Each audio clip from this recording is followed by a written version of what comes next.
They believed the ocean would hide them.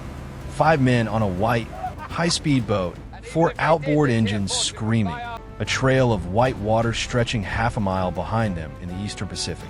In their hold sat contraband worth $42 million. It was their 18th run. 17 times before, they had outrun radars, bribed officials, and slipped into hidden coves. On this bright morning in November of 2025, they were sure the sea still belonged to them. They were wrong. 2 hours before the boat ever reached this patch of water, a faint echo had already given them away. High above the curvature of the Earth, a U.S. Coast Guard HC-130J Super Hercules carved wide circles through the sky, its engines a low constant. Thunder on its radar screen. An APS-143 capable of seeing more than 200 miles across the surface. Hundreds of returns crawled slowly across the display. Fishing boats, merchant traffic, small craft edging along the coast. One blip did not behave like the others. It was small, bright, and fast, where a normal fishing vessel ambled along at 12 knots. This contact surged at close to 50. Where coastal traffic followed the usual lanes, this boat cut diagonally across them, zigzagging every few minutes. And where legitimate ships broadcast their identity through transponder beacons, this one moved in deliberate silence. On the scope, it looked like impatience turned into motion. Pattern, anomaly, decision. This is how modern interdiction really works. A single operator stared at that erratic return, then at a second, cleaner set of images from the Star Sapphire 30 electro-optical turret slung under the aircraft's nose. Zoomed in from more than 140 miles away, the camera showed the truth the radar had hinted at.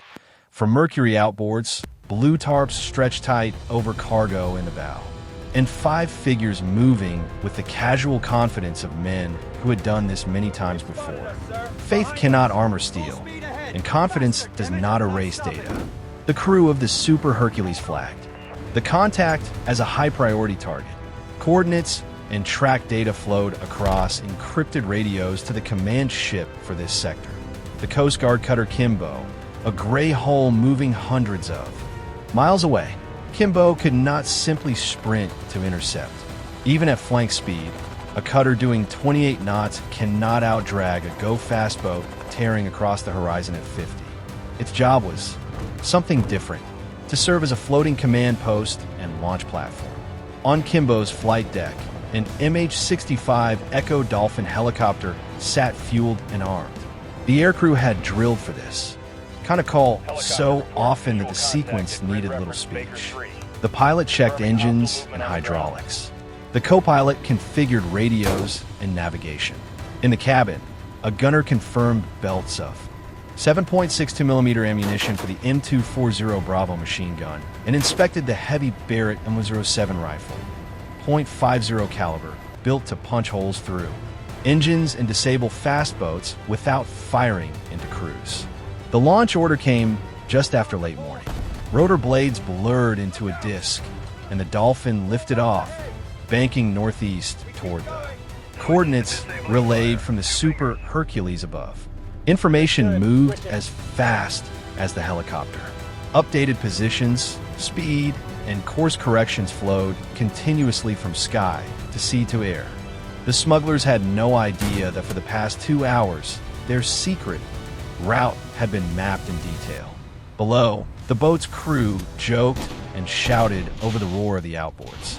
$42 million of contraband lay beneath the tarps. If they delivered it, each man stood to receive $2 million in cash. For most, that was more money than their families had seen in a lifetime. They had become specialists in risk, running at night, making aggressive course changes, trusting that speed and surprise would always be on their side. In their minds, the 18th run would. Telltale rooster tail of white spray carving across the blue, a bright arrow pointing straight to the target.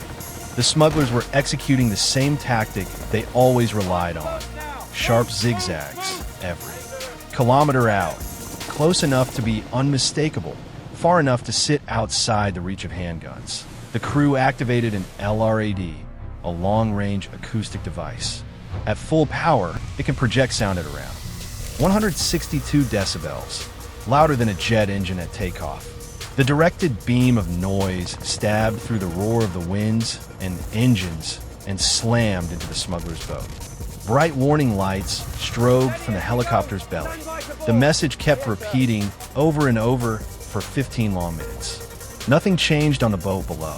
If anything, the crew concentrated even harder on their evasive maneuvers. They hunched over the console, bodies angled forward, one hand clamped to the wheel and the other on the throttle. The engines bellowed as they tried to ring out every last knot of speed. The bet was simple. If they could just outrun the helicopter's fuel window, they might still slip into the blue distance. The bet was wrong.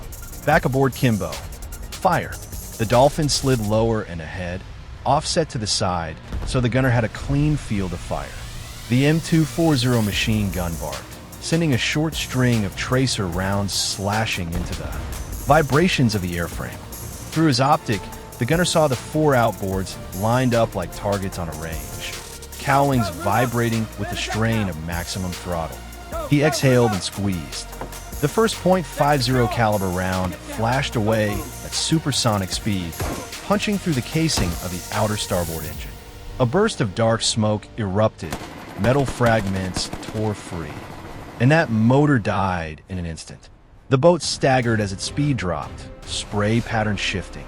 A second shot took the outer port engine, severing fuel lines and spraying the wake with streaks of oil. A third round crippled one of the inner engines. A fourth finished the job. Within seconds, all 4 outboards hung silent, and the high-speed boat that had once flown across the ocean sat dead. Aboard them rode a tactical law enforcement detachment. LRAD, specially trained boarding teams armed with M401 carbines, M9 pistols, and less lethal gear. As the ribs bounced across the bullets, stitching small geysers around its bow. Another flung a crude firebomb, a bottle of fuel and cloth, which burst in a flame on the water but drifted harmlessly away. The response was measured. From their kit, smoke grenades. Plumes of thick white smoke billowed up as grenades clattered onto the smuggler's deck, shrouding the boat and breaking up its defender's line of sight. The other sweeping the stern.